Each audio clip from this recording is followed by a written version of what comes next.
presentation to put up for me? Or I think Ashley's going to take over right now. Yes. That's me. So good evening, Mr. Mayor, councillors, employees of Ramara, and citizens, anybody who's listening in. So the internet performance test, CIRA, let's, next slide, please. So CIRA is the Canadian Internet Registration Authority. So we're mostly known for .ca. If you've seen our commercials around with the Ranger and the Bears and stuff. We're a neutral, not-for-profit organization, and our prime objective is to work on getting a better online Canada.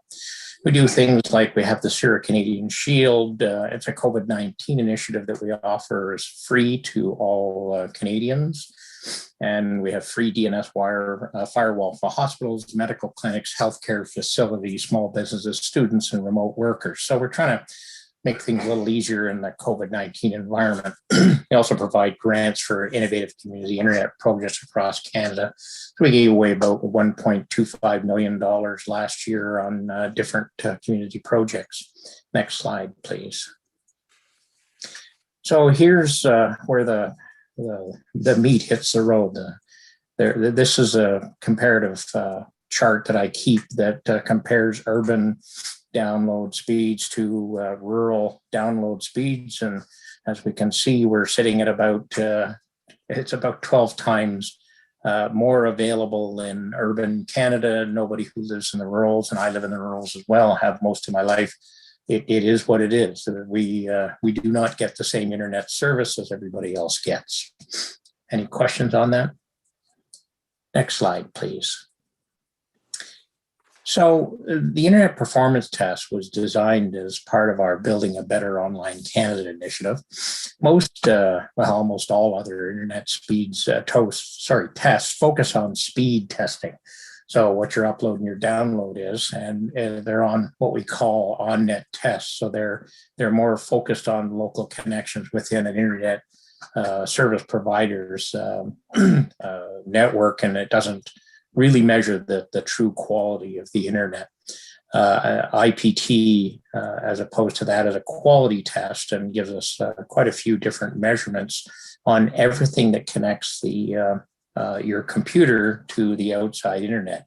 And by that, I mean it's an off-net test. It goes from your house down to a tier 1 city server in Toronto or Winnipeg, Montreal, a place like that, and then back to you after it does a test. So every time you do on-net banking, or you're looking to book a trip somewhere, or you're just surfing the internet, you're going off the local net. And that's what we're designed to do. And the CRTC requires that as part of any true measurement of the internet. So it collects individual connections to the home, analyzes them, real life internet connection experience. We have more than 896,000 Canadian tests as of February the 4th, and more than 850, as a matter of fact, as of this morning, it's more than 867 municipalities or First Nations communities use our testing. Next slide, please. This is an example of the Cross Canada map. So anybody doing a test through the IPT on the CIRA webpage would see this result. Basically, red is bad, blue is good.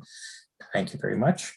And you see here, this is Medante, who some of you will probably know about. And this gives us an idea of what those colored pins mean. So red is very bad, blue is at least 50 megabits per second.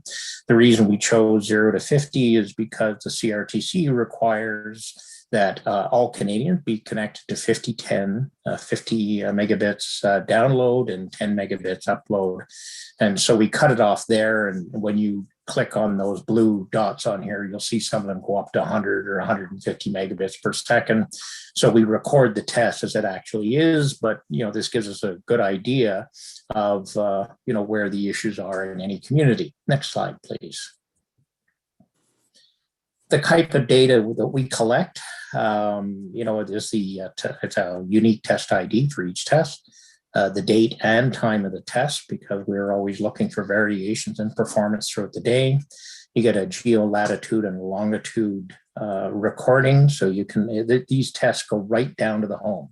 There's no more 25 square kilometer hexes in our world. We measure everything right to the home or business. It gives you the download speed, upload speed, jitter, latency, and packet loss. Those are the other three things that the CRTC requires. They require a jitter of 50 milliseconds or less, a latency of 5 milliseconds or less, and a packet loss of 20.25. Tells you who the ISP is, kind of cut off here so that I could fit it all on the page, but it gives you who the internet service provider is, the client IP address, so we can, look for any abnormalities in the IP address. Postal code and is going to be in the general area you're in. It actually is related back to the IP address that the ISP assigns. And as you can see, the postal codes are a little funny because it's wherever they have their server. So these servers are probably up in Collingwood or trying to think where those would be. We test for IPv6, which is the newest network security, IP address allocations. Used to be IPv4, and this is the new reality, IPv6, because they ran out of addresses. That tells us whether the ISP is using IPv6 on their network. And the DNSSEC is another form. It's the latest form of the security for networks, and it tells us whether the ISP is using that as well. So we get a fair amount of information about what's going on. It tells us where the test server is, or so the tier 1 city went to, in this case with Toronto. And there's an ability, it's kind of like a mini survey when you initiate the test, that you can fill in information about what you've contracted from the internet service provider in the way of download speeds, upload speeds, data caps, monthly costs, service type, which is just home or business, and user satisfaction and user comments, which can be informative. Next slide, please. So the collected data basically tells us, does it meet the CRTC minimum service across all Canadians should receive? There again is the summary of what those speeds and measurements should be. Gives us a test date, time, geolocation, and it's right to the building, to the home or the business. Internet service provider responsible for providing that internet and what your contracted services are. So it's pretty basic. And what this allows you to do is get a real feel. Municipalities right now are doing this, are getting a lander page, we call it, from us, which is just a URL address that takes you to the specific customized web page, if you will, for your test, for your community. And then we collect all of this data. And of course, I would be available to help analyze the data and give you some ideas of what this is doing and what your internet is doing, and give you some options on the things you can do to improve it. Next slide. So any questions, please? I guess my first question is the cost. It is $3,000 per year, and we require a minimum 1-year commitment because it costs us about that to get it set up and running. And we actually make no money off this. We're, like I said, a not-for-profit. We lose about $150,000 a year on this, but it's just something that the president of the company has said we need to do. Okay, so you're not affiliated, like you're not an arm's length to the government or anything like that, then you're a standalone company that, that's correct. Just on the Oro-Madani map, very brief, there's a lot of areas where there was nothing. I assume that's exactly what exists in that area, nothing? Like you had dots and then there was a big... Yeah, if there's no dots, just means there's been no test done there. Oh, I see. Yeah, we even have the ability that someone can report no internet. Everybody looks at me and says, well, how can you do that if you don't have internet? Well, if you go to your friend's house or you go to go down to the coffee shop or something, you can, take your computer and log in and show yourself as having no internet. And we do get that. We can get that in downtown Toronto. Well, that's, kind of what we're trying to establish here, figure out where we have it and where we don't. Go ahead, Right. Councillor Snutch, Dave. No, that's The Oromadonti map, I don't know, is there a chance that you could throw up on the screen the Ramara Township map? Because I know a lot of us have been trying to get data into that map, and it's really starting to tell a story, especially up in our ward. And we've been posting on Facebook, et cetera, for people to run these tests. I just don't know. Is there a way someone could pop that up? I'd have to be able to share my screen, and I can only show you the approximate area. What I could do is go to our base map for all of Canada. And am I allowed to share my screen here? Yes, you are. Okay, hang on.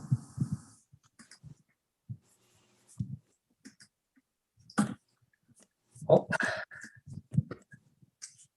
Okay. So this is the map. And then as you zoom in on it, you see you get more and more dots appearing on it. I mean, little small hexagons, but, this is what I said about if you put your mouse over the map, you can see where you get the true, the true measurement of what it is. And if it's, there's one was 80. So, it gives you an idea of what's going on. So if we head up to your neck of the woods, so there's Collingwood right here.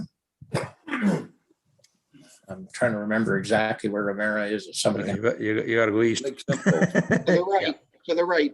To the right, right. east. Yep. Yeah. There it is. There's Simcoe. Get over on the other side. Okay. No, See that area with no dots? No. Yeah. By the Yeah, water. we're right on the shore of Lake Simcoe there. So. Okay. Well, and I mean, you're getting a feel for it. Here's 6.9, 6.3. These are download speeds. And then from here, we just click on this little drop down box. It'll give us the upload speeds. And the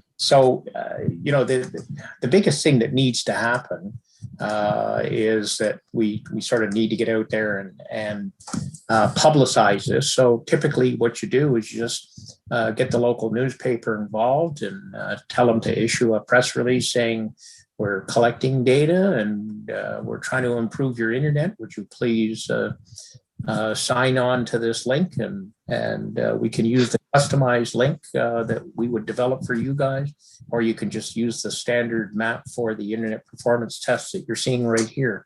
And it's pretty simple, performance.cira.ca, and that takes you right there. And if you do a test here, like I said, you hit start and it comes up with, and that's my office downtown, I think. But anyways, this is the sort of mini survey you get to, people can say, well, I'm supposed to have 10 down and 5 up or something. And so they can, put their stuff in here. They can say if I got a data cap or anything. And this is really useful information for you guys, because not only do you want to see what you have, but you want to see whether the internet service providers are providing the service that people are paying for. And you would be surprised how often that doesn't happen. You can put in the monthly cost. They don't have to fill this in. Home or business, there's your satisfaction, and just free, open comments here. These two are kind of critical, just because, they're not critical, but they're the greatest interest to the municipality, because you want to measure two things. What do people actually have, and are they getting what they pay for? And, that gives you two avenues to explore. One, which is to get the internet service providers on the phone and say, guys, you got to, up your game a bit. But we all know we've got to get 50-10, or at least have it available. Not everybody's going to take it. People on fixed income, and, people that are, I've got 70-year-old to 80-year-old guys that just use it to keep in touch with grandchildren. So they don't need 50-10, and they don't want it, So people are going to get what they need and what they can afford.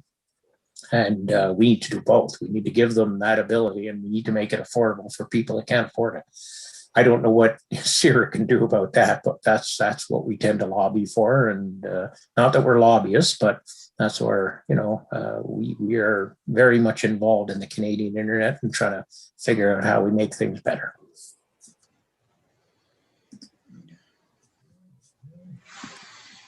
Go ahead, Dave. Grant, when we spoke the other day, Like anybody can get this information online right now by going to CIRA.ca and put their information in right now to help fill out the map. But what we don't get unless we sign up is the actual reports. And I thought it was very interesting that the number one reason we need the reports is so that we can get federal and provincial funding to improve our internet through broadband, 5 hours, whatever. And can you just explain why we need our own data and we can't just use the data that's provided by the internet providers? You should be able to.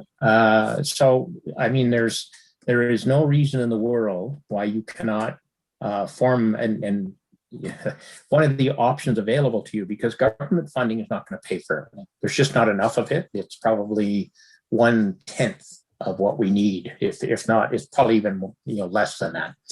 So for a municipality to get involved, ideally you want to have some involvement in the internet service. And what we're seeing now is municipalities are getting funding through private equity firms, through utility-based funding that's 20 to 30 years out there for you to pay back, so that you can be involved in providing some of the backbone and making sure that you're getting really good internet into your community. To do that, you also need to have an internet service provider as a partner, because a municipality has to have to file an application with ISED. Excuse me. You need to have a internet service provider who's been in business for 3 years. Now, it's not a necessity if you go for private equity funding, because what you do is you get yourself another not-for-profit. And there's one or two out there that will, take you on as a client, and they will give you options on what the whole thing could cost. They use the data from IPT, interestingly enough, to do all their engineering and that, along with the maps for the geographical maps and that, so they get the lay of the land. They will find you funding. They will give you options, whether you want it fiber rich or more, subdued, if you will, fixed wireless or something.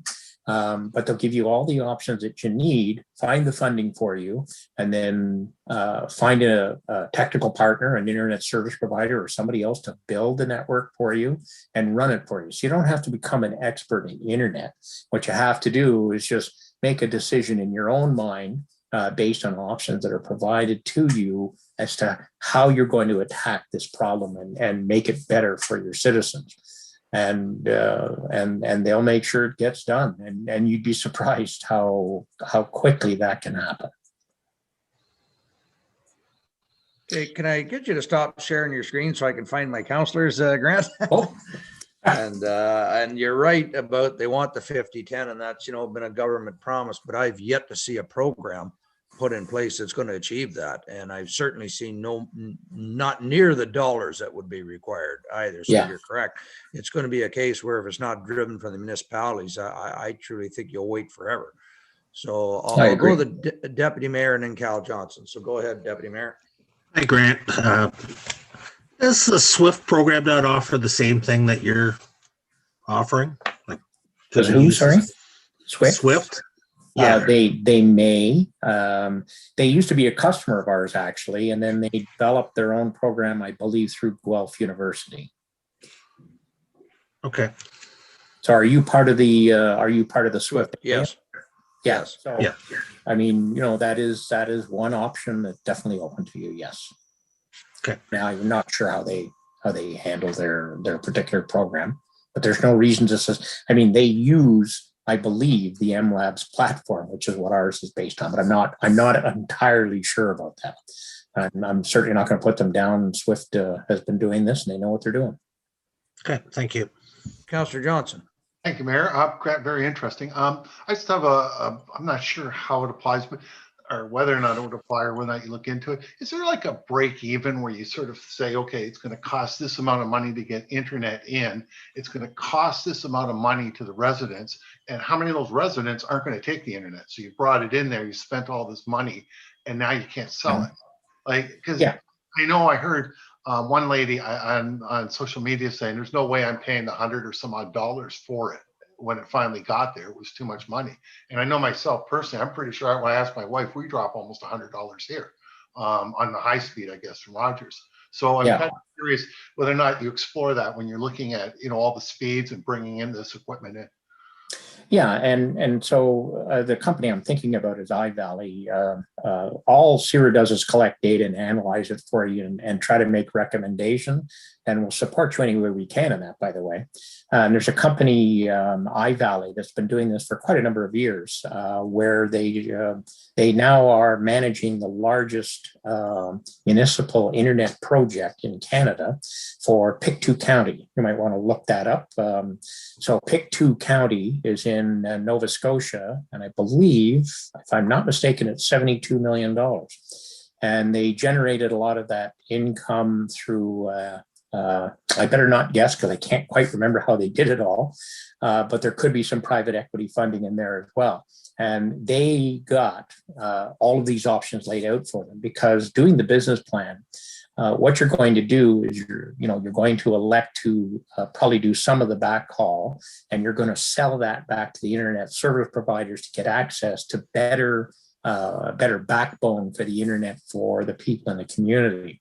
And they even set the rate at which that the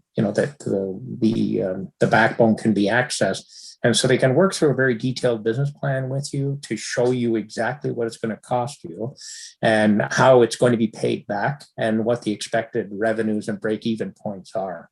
And I mean, they're not in this to lose money, and the only way they can get their money back is to take the stuff out of the ground, the fiber and everything else, and that's obviously not going to happen. So they're in it for a success story for the entire township and municipality to make sure that the citizens get the internet, and that is one of the things, is the cost of what it's going to cost the people to take that internet, and they're not looking to they're not looking, I hope, at $100 or $150 a month for internet. And I mean, you're not that far into the woods. I mean, it really should be. And by the way, I've been building networks all over the world for 35 years and all over Eastern Ontario for the last 12 or 15. And I can tell you, it takes a lot of work and a lot of effort, but it's not rocket science, and it can be done. And there are options available to you that qualified people can explain to you and walk you through. So, I follow up with another question. Carry on, Cal. So then what would be the average, I don't know, maybe I'll put you on the spot here, the average cost and speed that you would expect to pay for internet up north? I don't know. Because the cost I don't know, but 5010 should be the minimum you should be targeting. I mean, just because you have 5010 available does not mean that other people can't, get something else. And I ran a couple of ISPs and put fiber into small rural communities. And when we ran them by a retirement home, an internet at a fiber rate usually costs you around $100 to $110. Then that's a single connection into a residential home. So when we took it into the retirement community, we didn't try to charge every single home $110 because it ran into a single building, and we had to wire up the internal of the building to carry the signals. But we only charged them $25 a month. I mean, you've got to, in my opinion, responsible internet service providers should be making a commitment that when people have difficulty affording the internet they're selling, then there needs to be some interconnectivity with the township to maybe prove that, but it needs to be provided at less price or less cost or no cost in some cases, because people today cannot get access to some government services if they do not have internet. That's my personal belief, and I'm standing on my soapbox a bit, but that is what I did, and it needs to be something that people consider. Okay. You mentioned private funding. Could you talk a little more on that? Sure. There's a couple that I know of. Trying to remember their names now. So Plenary is out of Toronto. Ubiquity is out of Montreal, and Capital Capital Growth or something, I think, are out of Toronto.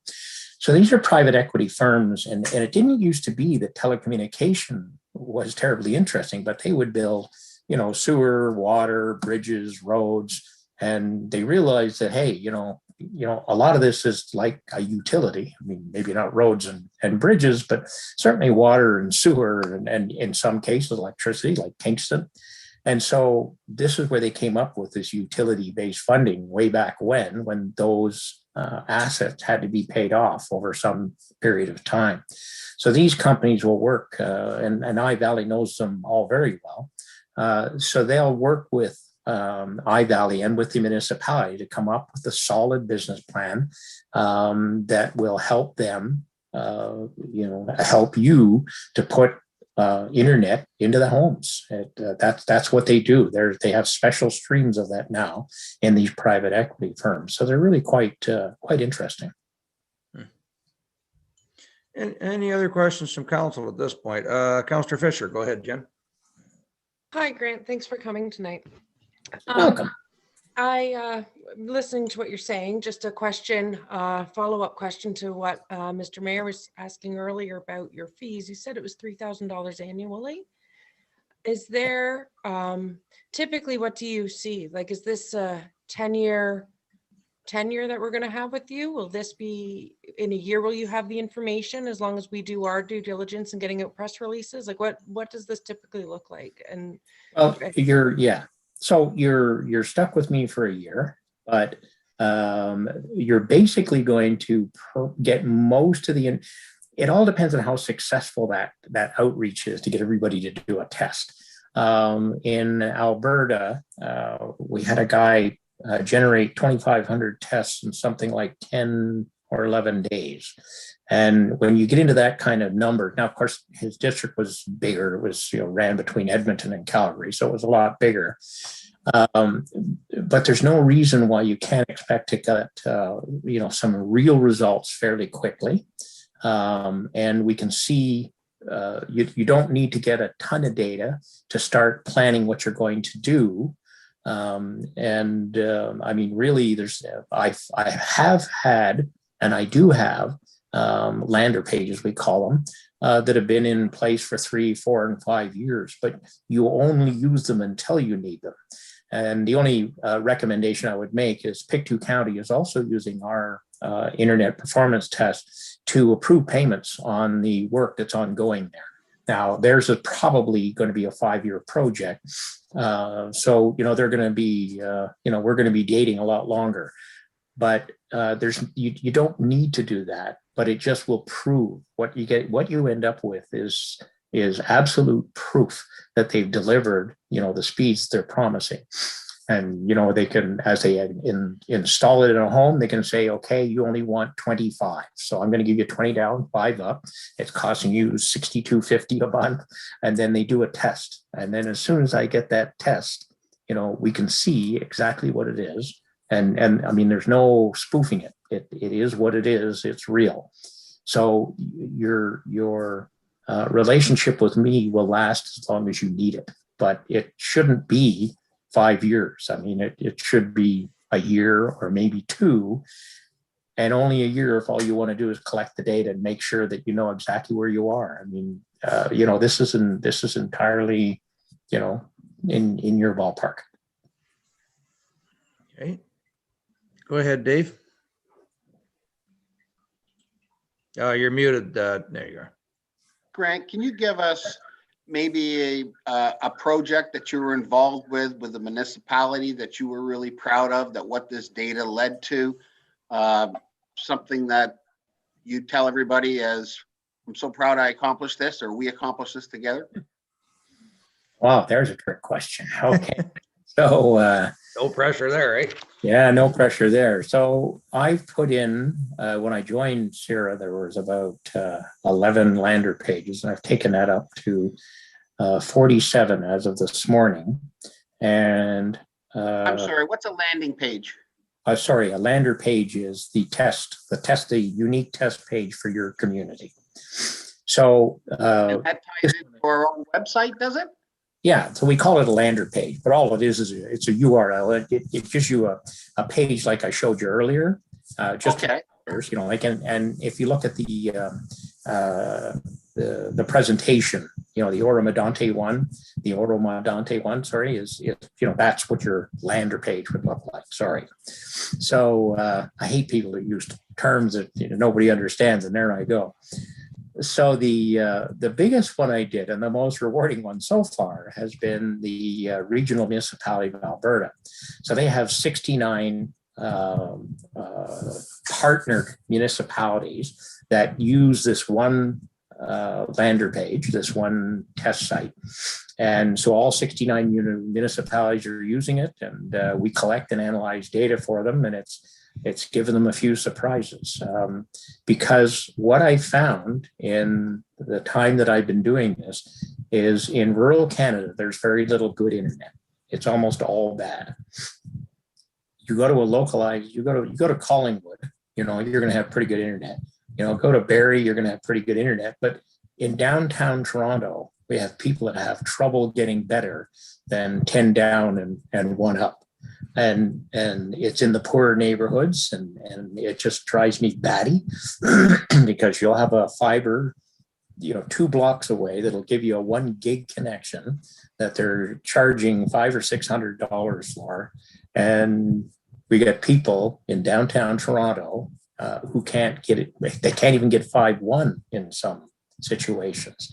So I guess, you know, the proudest thing I am is the fact that I'm pointing out an awful lot, like that chart I showed you about the divide, where rural Canada is way down here and urban Canada is way up here. And I mean, it's a reality because they have more choices, because fiber is easier to put in the city. There's a better return on investment. And Bell Canada and all these other guys, they are not coming to rural Canada to any great extent. If they don't get subsidized, if their return on investment does not provide them with a break even within 3 to 5 years, they're not going there. And that's very frustrating because they got an awful lot of government money going into their pockets, you know, but I mean, I understand them. They have a board of directors and they have shareholders and they have a requirement to make a profit. But the private equity guys are looking at this and saying, hey, wait a second, you know, we can make a reasonable profit ourselves over a period of years. And companies like iValley and that can help you build a very solid internet network that isn't going to cost you a fortune. And the money coming into the community will pay back that loan, plus be there for upgrades and maintenance and all those other things that have to happen. You know, I mean, it's a real challenge out there, and rural Canadians are just not getting the money, the service that they need. And 1.7 billion, I've heard estimates up to $24 billion, and I've even heard someone say 48 billion to do all of Canada. I don't know what the number is, but it's not 1.7. It's Yeah. just to do it. Yeah. So we've got to do things. Go ahead. Jen, go ahead. Councillor Fisher. Sorry, this is just a follow-up question to Councillor Snutch's.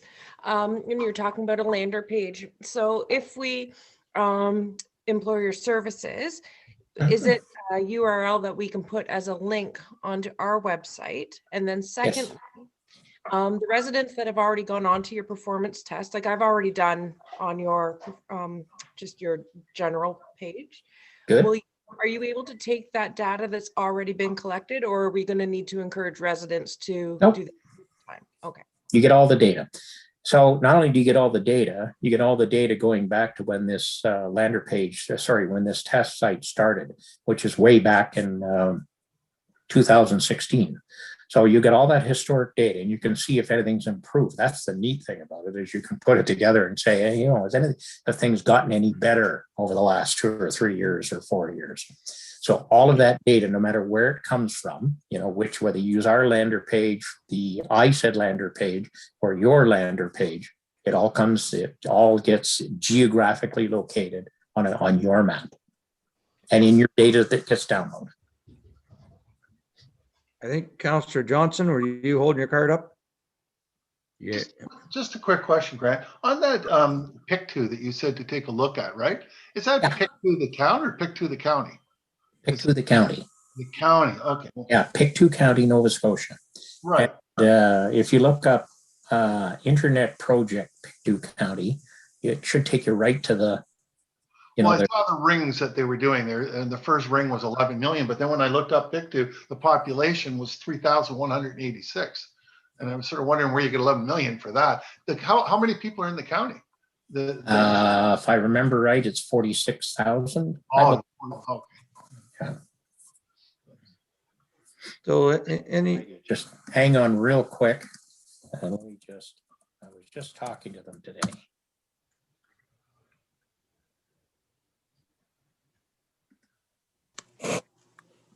So they have a total of 43,748 people as of 2016.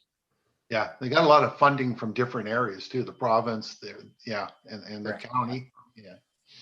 well, that's, I think, going to be the name of the game. We got to chase the money wherever we can find it. Gotta find it. Yeah. Funding. Yeah, because what the feds have announced isn't going to come close, or even the province, nothing's going to dent it, right? No, but and like I said, there are people out there that are willing to do it and willing to work with you, and they will find you the funding and make it happen. And I'll provide them all the data they need, and I'll work with you on analyzing it and whatever I can do. Just I have to be arm's length. We're a not-for-profit, so I have to, but then Right. iValley's a not-for-profit as well, so you'll find them pretty easy to deal with. Okay, any other questions or any questions from staff even? Okay, with that, now, the motion I have, Grant, is to receive, but could I get a staff report? Madam Clerk, can we add that to the motion, that staff prepare a report? So that's what I'd like to do, and we'll investigate and what you're doing, what Swift's doing, and see what we can find a good fit. I know this council is committed.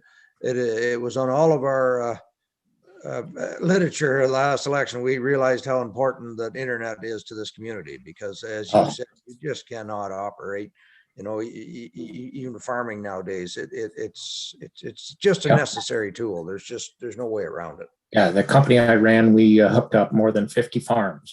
Milking machines are all automated and report back how much milk Betsy gave today. I mean, Yep. Yeah, it's they got sensors all through the fields to get the what the water levels of the fields are. It's GIS for driving the tractor. It's wicked. They have that.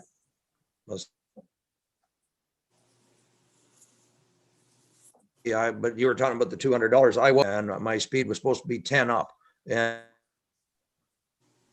Yeah, I believe the mayor. there's a classic there. Yeah. It doesn't always frozen either. Well, he keeps on moving, but He's froze. He's not even froze, getting up. He's getting up. I'll take over the meeting until he comes back. So I guess the mayor wanted to change the motion that we receive it as information and staff all right, forward. yeah, well, there you go. That's, I already told the deputy mayor to take over if I dropped out of the meeting at any point. So there you are. And this is my good internet that I'm on right now. Oh, I hear you. My wife and I sold our home and moved closer to town, which is the only reason I've got good internet now. It just, if I had to do these conference calls from home, I mean, you get kids trying to go to school, parents trying to work from home. It's ridiculous. Yeah. And we can't build it fast enough. And the frustrating thing about this is you can build it very quickly. When you have the money, it goes very, very quickly. Yeah. John, did you have your hand up? I was just wondering, Your Worship, what you're looking for in terms of a staff report, what the focus would be? I guess because you mentioned Swift does this same thing, or is it something we should be looking at? That's what I would like to compare apples to apples, because I'm very interested in hiring CIRA at this point to see if we can help move our projects along, quicker. Because I mean, we are working, as many with ExploreNet, and we're trying to fill in the gaps, but we still got dark spots in this township. We're still going to have dark spots, and at the end of the day, fiber is really where you want to be at, right? Sure. That's the That's the end. Yeah, that's the perfect solution. Yeah. Councillor Snatch. So Grant, if we were on this program, we could ask, if everybody did a test, we could then get a report as every single customer that's on ExploreNet and measure their up speeds and down speeds to be able to go to them and say, there appears to be a little problem here, You could. like that, right? Yes, you could. Great. And you can down. Councillor Johnston. And you. I agree with Councillor Stites, but I don't think it should just end there. I think it should be looking at the mayor's area. It should be looking at the other places too, to take a look, even come into Lagoon City if Yep. there's issues down here, right? Yeah. Because I just lost mine. I couldn't get anything to download for a minute there. Yeah. Yeah. I mean, I was because you're sending a not couple fiber hours- yet either.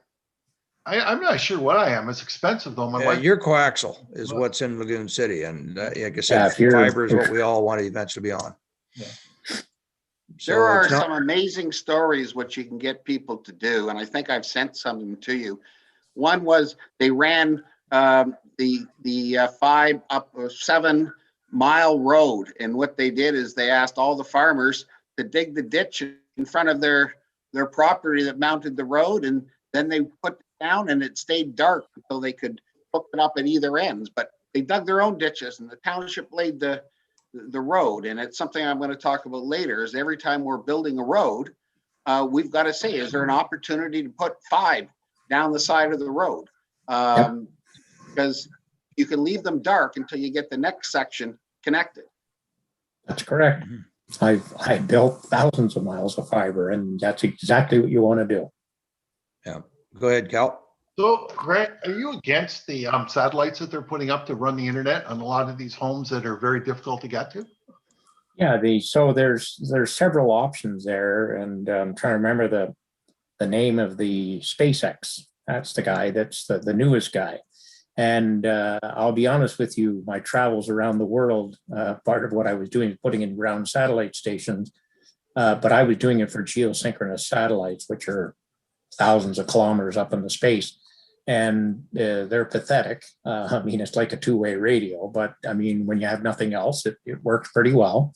This SpaceX is, so I mean, I'm a doubter, and the performance I've seen out of them so far is interesting. It's just I don't know what it's going to be when you get thousands of people, on their service. I mean, he hasn't got a whole satellite network up, and so you're getting sort of fixed, satellites in certain areas, but I've seen it. There's people right around here that use it. It's pretty impressive, and you'll need to pass the test of time though. Satellite doesn't do very well in weather, so you get heavy snow, it tends to break it up a bit. If you get lightning, it can really be a disaster. But we had a heavy snowfall here the other day, and my friend in Smiths Falls, it went from 90 download speed to 41, which is still pretty impressive. But then again, I think there's only several thousand people on it, all across all across Ontario right now. So we really need to get into the tens of thousands to see how the network's going to perform, but it should not be discounted, out of hand. A lot of satellite people I've heard say, "Oh, it's never going to work." Well, this one is pretty interesting. And the newer ones coming out, like, because I know SpaceX. one in the years so coming out, and he was saying how quick. Yep. Yeah. Yep. The new technology. Okay. Yeah.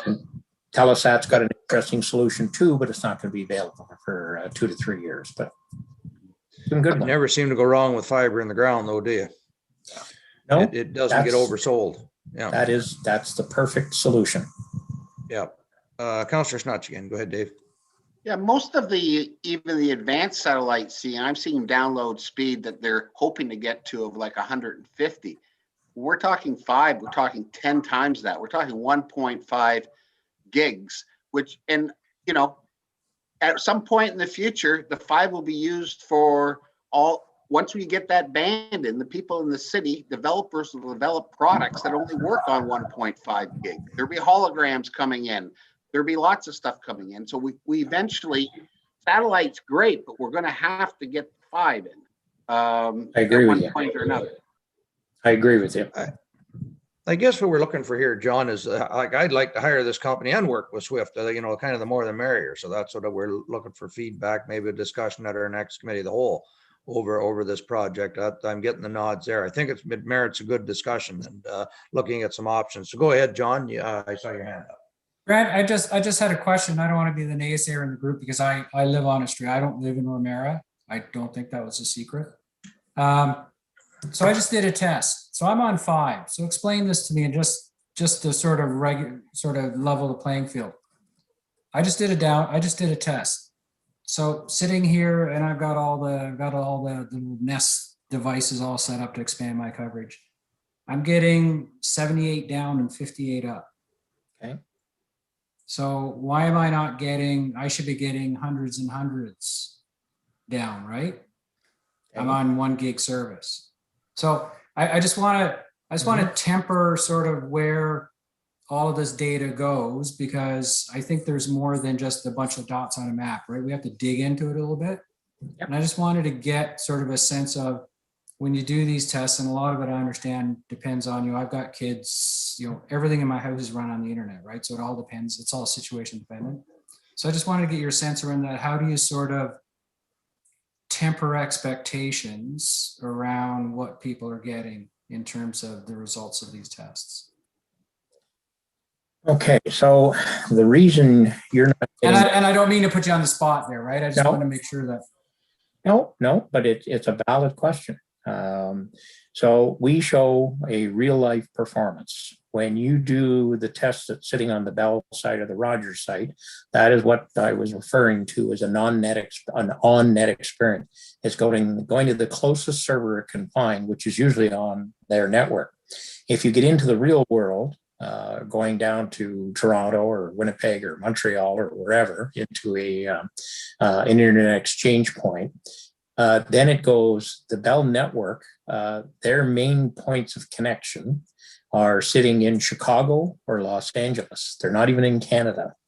And we're lobbying them very hard. And all of the ISPs, Canadian ISPs, should be using the Canadian Internet Exchange points. It's closer, it's more secure. You don't have things like the NSA looking over your shoulder down in the United States. So there are many, many things that can affect the signal, the test that you're doing. Time of day, load on the network, particularly now with everybody working from home and going to school from home. It used to be that the peak hours were between 7 and 11 at night. And the analysis I've been doing lately shows that there, as a matter of fact, before we hit this pandemic, I saw a peak at 3:30 in the afternoon. Kids getting home from school. There was a massive uptake of data being done. Now it's not 24/7, but it certainly starts around 6:30 or 7 in the morning, and it just goes right through until 1 in the morning. People up in the north can't do banking unless they do it at 1 o'clock in the morning because their service is really pitiful. So there's a ton of things that affect your test. And we have 1 gig. We have 3 1 gig servers down in Toronto doing this. So if 4 people are trying to test a 1 gig connection, it could cause some slowdown right there.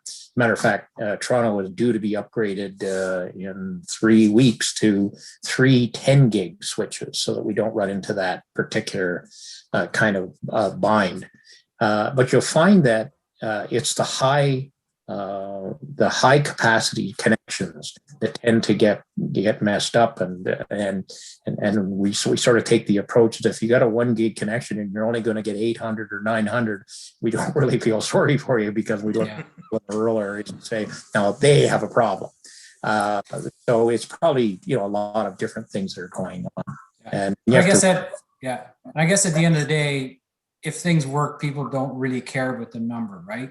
They want to be able to do a Zoom call. They want to be able to watch Netflix. They want to be able to do their banking. So the numbers realistically, Correct. As long as you can do it, right? Okay. And 50-10 today, which is what the CRTC wants, is a good start. But we need to go a heck of a lot further than that. Yeah, I'd be happy just to stay through a whole meeting here. Councillor Snodgrass. Yeah, Grant, I was also reading your material, and to do a proper test like John Pinson just did, I was reading that you had to, it only tests like you have to shut down everything else in your house. John just said he had kids and everything on it. But to get an accurate test to your house, you can only have one thing operating. Because if you have 5 things operating, it splits it amongst those 5 devices. Is that correct? That's correct. It does. So we recommend that you just, it takes 1 minute, not even. It takes like 30 seconds to do a test. So we just tell everybody, look, plug your laptop or your home computer directly into the modem and run a test, and just ask everybody, please don't stream, don't be texting your friend, don't do anything. Just give me 1 minute to run a test, and you'll get because we're trying to test everything from the house. Now, it still gives you real life performance. If everybody's on and you get 1 down and 1 up back, well, that's a result of the environment within the house. And it's a good test of what, at least your connection is able to do. And then if you get everybody off and run the test again, you should see, a different result, and it should be better. All right, Councillor Johnson, go ahead, Cal. Oh, question to you, Grant. Does it not also to the speed you can get it out of your house is controlled by your modem? Because I once had a person explain to me about my modem and why it was so slow. And then when I put in the new modem that he recommended, it just sped everything up. And I'm wondering if it's the mayor, because he basically said, like the old modem, your pieces are going out like that. With the new ones, they compress them more and they get them out faster. Does that affect what you're testing, or no? No, we're not testing the modem. We're testing your connection. Right. So, what's getting out? Which includes the modem. So it goes from your computer into the modem, off to the tier 1 internet exchange point, and then back to your modem and into your laptop or your desktop computer. So it's testing that whole connection. And so any point of failure in there, and any modem that's more than 8 years old and maybe even 6 years old, but I think 8 years old would be safe, should give you a good connection.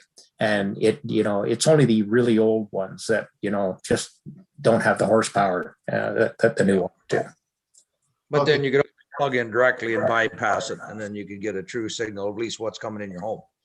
Yep. All right, Yeah, and Desktop is plugged in, right? Compressed it down. That's what I thought. It's compressed it all and got it quicker. And it is limited to whatever package you have. So if you're getting 5 down and 1 up, that's what your internet service provider, that's what he's going to send to your home. So you're only going to get 5 down and 1 up as a maximum.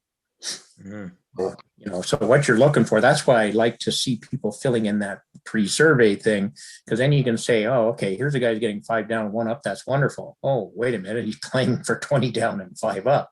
Well, that's not wonderful, That's right. Okay, if there's any other questions, thanks for your time, Grant. Certainly worthwhile. So I have a motion that we receive the presentation from Grant Street, Product Manager of Internet Performance Test for CRA, as information. And I don't think we need any further for a report. We would like to discuss it at a future committee meeting. Should we add that to the motion? Yes, we're going to add that to the motion, that we will have a discussion at our next committee of the whole and figure out which way we're going. Okay, I am available at your convenience. Just let me know. And help. Can I have a mover and a seconder for that? Moved by Deputy Mayor, second by Councillor Hetherington. And maybe I'll get you to read the motion, Jen, when you get it doctored, or Kathy. Do it, Kathy. I've just got that we received the presentation from Grant Street, Product Manager of Internet Performance Test for CIRA, as information, and that staff prepare a report. Yeah, that'll get us there, and then we'll get her to our committee meeting. All in favor? That is carried. So I think, what we're looking for, John. We're looking for a discussion on whether we proceed down this road. Again, thanks, Grant. Very welcome. Take care of you. All right. Thank you, Grant. So now I'll move on to our consent agenda, and I have, I guess I gotta go to the end to find the recommendation. Hang on.